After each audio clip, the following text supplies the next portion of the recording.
everybody, welcome back to my channel, sharoncullenart. I'm back, I'm painting again, and all is well with the world. Thank you for all the positive comments, the prayers, the thoughts, and everything regarding my two broken legs. All is going well. Unfortunately, an orthopedic surgeon seems to think that my problem with my knee, or with my foot drop and the paralyzed muscle in my lower leg, is likely an impingement from my knee, because I have been bone on bone for years in this knee. I injured it when I was about 16, 17 years old, probably 17 years old, roller skating with some friends, and somebody came up from behind me and he fell. And as I was skating, he fell on my foot. I came down on my knee. He was a very large person, and it injured my knee. And I went many, many years without a problem until I was in about my 30s, and then my meniscus just shredded. So I had to have a knee arthroscopy like many people do, and I had it removed, and I've been fine ever since. Except that I have a problem with subluxating of my knee, which is basically a partial dislocation where it pops out, pops in, pops out, pops in, because my knee is so eroded. But I don't have a lot of pain in it, so I've been putting it off. I'm afraid now, in order to heal the foot drop, you have to treat it quickly. If you don't, then it becomes permanent. I don't want it to become permanent. But does this mean that I need to have knee replacement right now? Today is June 10th, I believe, and my son is getting married on August 27th. So if I were scheduled for surgery even next week, that only gives me 5 weeks to heal, be independent, and walking well for the wedding. I don't want that. So I'm hoping that that's not the issue, and that it's something simple like me crossing my legs too much, which I have crossed right now, and I shouldn't, so I'm going to uncross them. It's been a habit my whole life, and it can cause a nerve impingement of the peroneal nerve that runs down the outside back of the knee and can paralyze that muscle and cause foot drop. So all you women out there who cross your legs, remember that. You could end up with foot drop and break both of your legs like I did. But anyway, today's video is about painting, and I'm going to share with you a day in my life. Everything that I'm doing today. I've already started. I've filmed one video.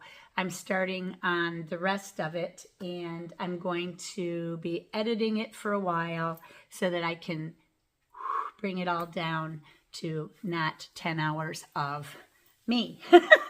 So yeah, let's go ahead and get started. Again, I'm sorry for the top knot thing going on today. I just did not feel like doing my hair today. So this is what you get.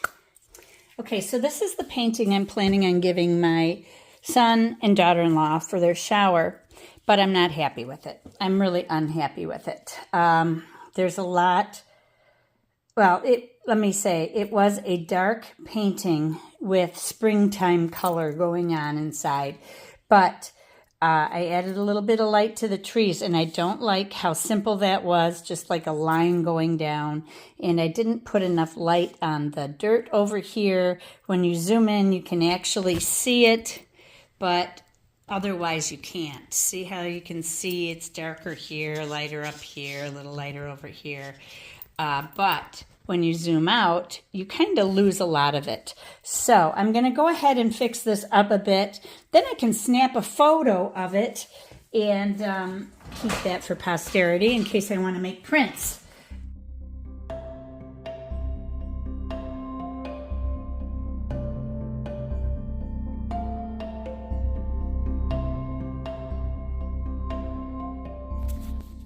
Everything I'm doing here is just touching up the painting to make it better in my eyes anyway.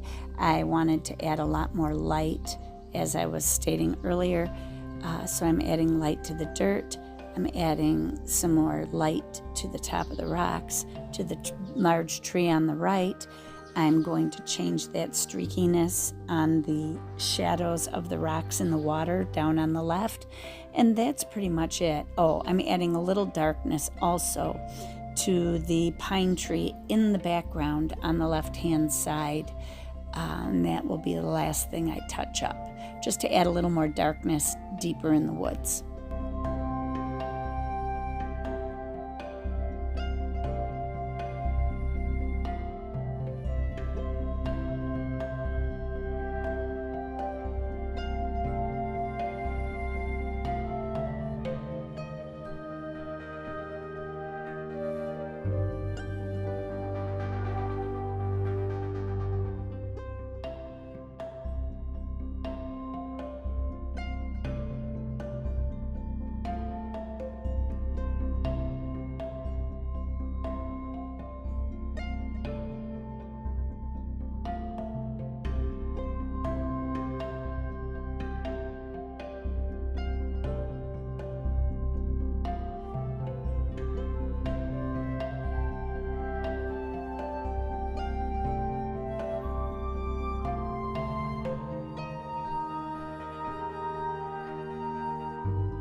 The last thing I'm doing is adding the small branches in from the trees that were never done in my original painting. It's like I totally forgot to do it.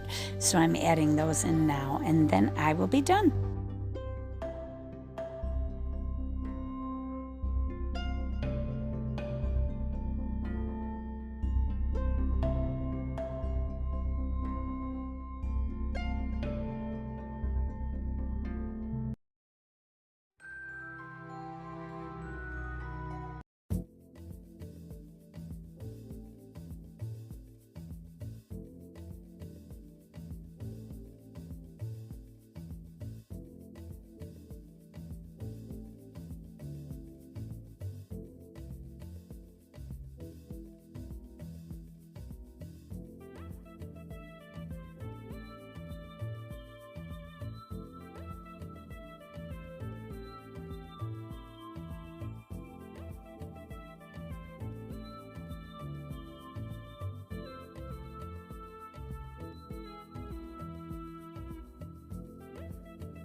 I saved this poor little chipmunk from certain death.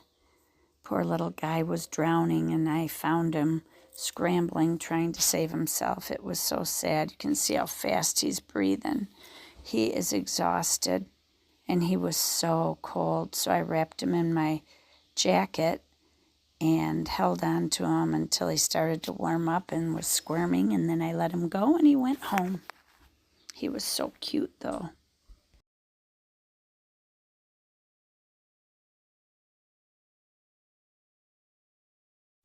And the funny thing is, my little chipmunk hunter here didn't even notice I was holding a chipmunk. Oh.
when you have too much stuff. My studio is so messy. I have to go through everything. Everything. It's horrible. Look at all this stuff everywhere. Who needs that much stuff? I got to go through it all of it. I want to get rid of 2/3 of my books. All of these painting things. I need to find new homes for them. And I got to figure out my painting area. It's just such a mess. Such a mess. There's not enough space. I'm just, I need something else. I want to go through this Raskog cart, get rid of everything in it because I'm not using it. Time to get busy.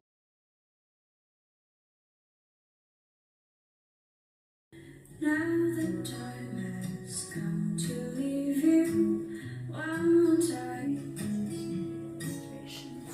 Dream about the days to come, words of kiss me and smile for me. This is much better from where I was before. I got all my brushes here, all of my gouache, my good gouache, my expensive gouache. They're all good gouache. G's Finest gouache in the back and my other brands in front. And then I've got palettes on the bottom and all my tape. I've got a lot of ceramic palettes. And I think I just bought another one. I don't know what's wrong with me. But there's a ton of them here. So, yikes. But I got that cleaned. Now, I got to get rid of all this mess that's on the floor. Look at this silly dog. I have the air conditioning on in here. And he's laying in the sun in the heat. So cute.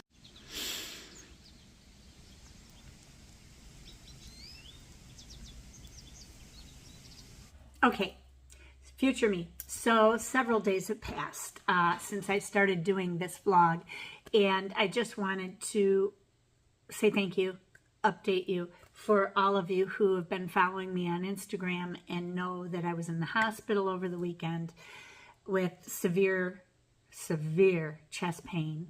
I'll quickly tell you my story, what happened. You can zip by this if you want, or just finish the video because this is the last thing I'll be talking about, and then the video will be done.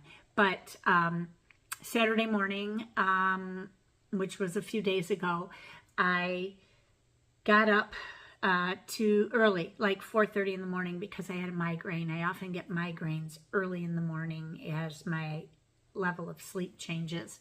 And I got up to take some medication, and then I laid back down, and I thought, well, I'll just lay in bed for an hour or two, and then I'll get up. So around 6:30, 6:45, I got out of bed. I'd gone to bed early the night before, and I woke up and just kind of felt out of sorts, but didn't think much of it. I thought it had to do with my migraine, you know. So then I went downstairs and, you know, went through my whole morning routine, got my medications, which takes me several minutes because I don't always fill my dispenser and I take a million drugs. And then I, you know, brushed my teeth, all of that, got my clothes for the day, and I was going to go down into the hot tub. So I went down to the main floor to get my iced coffee, which I am like severely addicted to. I love this stuff. But anyway, I went downstairs, and Pat was already down there, I think. But I went ahead and started to make my coffee, and he was making his coffee. For my iced coffee, I use a French press, and I don't need to use a coffee pot because I can make it nice and strong, you know. But anyway, I made my iced coffee, and I turned to him and I said, gosh, you know, I don't know what it is. I just feel so out of sorts. I'm getting kind of nauseated. And I thought, that's weird, you know. I don't know why that would be. And I thought, well, maybe it's my migraine, you know. So I said, I'm going to go get down and get in the hot tub. So I went downstairs to the basement to our walkout. That's where I would leave. And then my hot tub is right there. So I set my stuff down on my chair and I flipped the first half of the lid back. And when I got outside, I had to go out first with my cam boots on because my legs are still in boots. And I went outside and I flipped the first half of the cover back, and it's kind of hard to get started once the suction releases, then it flips back pretty easily. And I set my iced coffee down, my phone, which I always take in the hot tub with me, and then I had my pills, which I take with my coffee, and all of that in my towel. So I set everything down, and a voice in my head said, Sharon, don't get in the hot tub. I started feeling some chest pain, and I thought nothing of it really at first because it was mild, but the nausea was starting to get worse. And so I ignored the little voice in my head, and I went around to the other side of the hot tub to unclip the clips. We keep it clipped so that the wind doesn't blow the lid open, because on this side of the house it does. Anyway, I was unclipping the clip so that I could go around, get into the hot tub, and then push the lid up the rest of the way. So I unclipped the clips, and as I walked over there, it was like, bam! This crushing chest pain, like an elephant on my chest. I mean, literally, like just like you hear on TV, elephant on my chest. Took my breath away. And I was standing there, holding onto the hot tub, and I thought, oh my God, I'm having a heart attack. And I wanted to yell to Pat, which I did, but I could hear him whistling or singing or something inside the house. The windows were open because it was a warm morning, and he couldn't hear me. He's hard of hearing, you know. So I thought, I got to get in the house. And the nausea just kept getting worse and worse and worse, and this crushing pain. But I couldn't move. I literally, the exhaustion, the physical exhaustion was so bad. I just put my arms up on top of the hot tub like this, and I just put my head down. And I thought, just stay here just for a minute. You can catch your breath and go inside. But I realized quickly, I can't be alone right now. I need help. So I stood up and I proceeded to walk into the house. Now you saw how short that distance was. It took me probably 5 minutes to get from the hot tub into the house. The pain was so bad. And the nausea continued to get worse, and the pain got worse. And I got inside to the basement, and I thought, I better get to the bathroom so I don't puke on the floor. So I tried to hustle as fast as I could to the bathroom in my boots with my cane and this crushing chest pain. And I didn't even lift the lid up. I just sat down right on the toilet, and I just sat there, thought, okay, this nausea will pass. I wasn't at that level yet where you're going to puke, you know, but it was building. And I thought, I can't stay in here though, because Pat can't hear me yell for help. I yelled to him, Pat, Pat, no response. I could still hear him whistling or singing, whichever it was. He does both in the morning. And then I thought, I got to get out of this bathroom, because our bathroom is placed, it's a half bath, under our stairway. So it's all blocked off, and you can't hear well if you're hard of hearing. So, and he was on another floor of the house. So I stood up to come out of the bathroom, and I rounded the corner. It was dark, but I could still see the light through the doors. And I thought, you need to sit in a chair. You got to sit down now. And the room was spinning. It was just spinning. I thought I was going to pass out. And I reached like this for the chair, and I just flopped right into the chair. And I was laying there like this. And I thought, oh my God, God, please don't let me die like this. I can't let Pat find me like this, because those of you who followed us for years know how my brother-in-law died from a heart attack, and he was young, and it was horrific. And it was my husband's best friend, you know.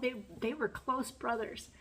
They're 3 years apart, but they were very close. So anyway, I thought, I can't die here. Please, God, don't let me die here. I thought, if I die, let me die in the hospital so that it's not home where he would have to remember that forever. I really thought I was going to die, you guys. I thought I was going to die. And I'm a registered nurse with an ICU background. So cardiac ICU background, surgical. And anyway, I tried to yell for help, and it just came out, help, help, like that. And I knew Pat couldn't hear me. So I thought, get the biggest breath you can take, no matter how bad it hurts. And I just kind of, help, as loud as I could. No response. So I did it one more time. Help! And it exhausted me. And then I was just like this in the chair, But the crushing pain was just horrendous. I would say 1 out of 10 pain, I would say I was at a level 9. It takes a lot for somebody to get up to an 8, 9, 10. Any more pain than that, I wouldn't have been able to even stay conscious because it was that bad. A level 10 pain you usually pass out from. So I was close. So Pat finally heard me and he came down. He said, okay, I'm coming. And and I'm waiting. He finished his coffee, made his coffee, and he comes down and I'm like, I'm having a heart attack. Get me to the hospital. Now, we were 35 minutes from the hospital. We are about 25 minutes from an ambulance. So, what do? Go to the hospital. As a nurse, I should have known, grab a bottle of aspirin and start popping aspirins, but I didn't. And I take a baby aspirin a day for an aortic valve problem I have. It's a congenital heart defect. So I didn't, but I wasn't thinking as a nurse at that point. I was just thinking, I'm going to die. And I was praying and, thinking about all the things I've done wrong in my life and how I've hurt people and my attitude sometimes and irritability and all those things that run through your head. And you think, I need to be a better person. And so Pat got me dressed. I wasn't dressed because I was getting in the hot tub. So I had my bathrobe on and I'm in a private area. I don't need to wear a bathing suit unless somebody's over. So I was just getting in the hot tub. But anyway, Pat got me, I said, my clothes are on the chair upstairs. So he ran and got my clothes. I got, dressed. And he said, okay, let's get to the car. And I said, I can't walk up the steps. I can't go upstairs. And he said, okay, just wait here. And he ran out the door. He got the side-by-side ATV, brought it around, and he said, okay, it's parked right outside. You just got to get outside, and I'll take you to the car. So I got up, and I walked outside to the side-by-side as close as he could pull it up. And my level of pain had started to come down as Pat was dressing me. And then I got up to walk outside and the exertion just, my pain was through the roof again. And I'm like, oh my God, I got to get to the hospital now. And then we got to the car and it started to taper a little bit. I was down to about a 6 or 7 out of 10. Then we got to the car and I had to stand up and walk into the car. And it went back up again. So I got into the car, I laid my head back, and I propped my feet up on the dashboard, which I know you're not supposed to ride like that because in a car accident, your legs will probably get clipped off. But at that point, I needed to get my legs up so that my heart wasn't working so hard. I mean, that part of my nursing was still in my head. And I thought, holy crap. So we were on our way to the hospital, and by the time we got to the hospital, my pain was down to about a 2 or a 3. And I was starting to feel better. My oxygen saturation was dropping, though. It had dropped down into the low 80s, and then it came back up, and they had an IV in me. They gave me aspirin. They decided they were checking troponin levels, which are blood levels for troponin. If it elevates, means that you have muscle damage to your heart. My EKG was normal. My troponin levels, which are done every 3 hours times 4, I believe, they all came back negative. So I didn't have a heart attack. Nobody knows what happened. I had a CT scan to check and make sure I didn't have an aortic aneurysm because of my bicuspid aorta, which just means I've got 2 leaflets instead of 3 that open and shut. It's the only valve that has 3 leaflets. The others have 2, but the aortic valve takes the highest pressure from the ventricle, the left ventricle, to push it out. to the body. So you have to have stronger valves. Well, since I'm missing a leaflet, I get some regurgitation, and it can actually cause the aortic arch, where the aorta connects and goes down the body. There's an arch there with these vessels, and mine was starting to get swollen, and it can gradually turn into an aneurysm.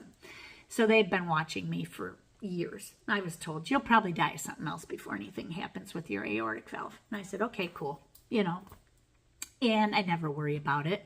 If it blows, I'm going to die anyway, because you only got about 2 minutes to get into the OR and get on bypass. But anyhow, my aorta was fine. They checked everything. They checked my heart. They didn't see any embolisms or blood clots or any of that. But I did break both of my legs, and I did have extremely dark purple bruising. So there is a possibility I could have passed an embolism, that went into my pulmonary artery or something and caused this great chest pain, and then blew through, and luckily didn't go to my brain and give me a stroke. I don't know. That's the only explanation I have as a nurse. So I am going tomorrow at 6:15 in the morning for what they call as a Lexi scan. For those of you who are doctors or nurses, you probably know what a Lexi scan is. I need to have a stress test done, but because I'm in 2 cam boots for my broken legs, I can't get up to speed on the treadmill. I won't make it. I'll probably fall, and it's too dangerous. So they're doing a Lexi scan, which basically mimics the same thing as exercise, pushing your heart to the limit by giving you certain drugs. And they push your heart to the limit with these drugs. They speed your heart up. They force it to work hard. And I'll just lay there while it's happening. And a doctor is present in case something goes wrong and all of that. But it's a 3-hour test. So I'm going to be at the hospital by 6:15 in the morning. And then I've got a dentist appointment. And then I've got the doctor's appointment to maybe get my boots off. Say a prayer for me. Oh my gosh. But by the time you see this, it'll probably be tomorrow already. So anyway, that's it. I feel better. Occasionally I do get these twinges where I feel like I have chest pain. And it's actually more on my right side. Sometimes I get it over here, but on my right side. But when I had it, I had the classic pain into the arm. Not my jaw, but up my neck to about here. Classic over the heart, and I kept thinking if my damn boob was smaller, I could push harder. Because my boob was in the way, and I just wanted to press, it hurt so bad, and it went through to my back, between my shoulder blades. Ugh, it was horrible. I never want to experience that again, and I feel for those who've had a heart attack. My second cousin just had a heart attack 2 weeks ago, and I love him. He is a wonderful man, and they just took him off life support yesterday. So that's kind of sad. And I feel so bad for his wife, because his wife is going to be lost without him. She's probably stronger than she realizes, but anyhow, that's it, you guys. So remember, be courageous, paint with wild abandon. Most of all, be kind to each other. I've got 2 more videos coming up very soon that are in the lineup. I just have to edit, get done, and I will get them out to you. And one of them is the cover to my new sketchbook that I'm starting, and the other is 4 books reviewed, and they're unique books. So stay tuned for that. Take care, everyone. God bless you. Love y'all. Bye-bye.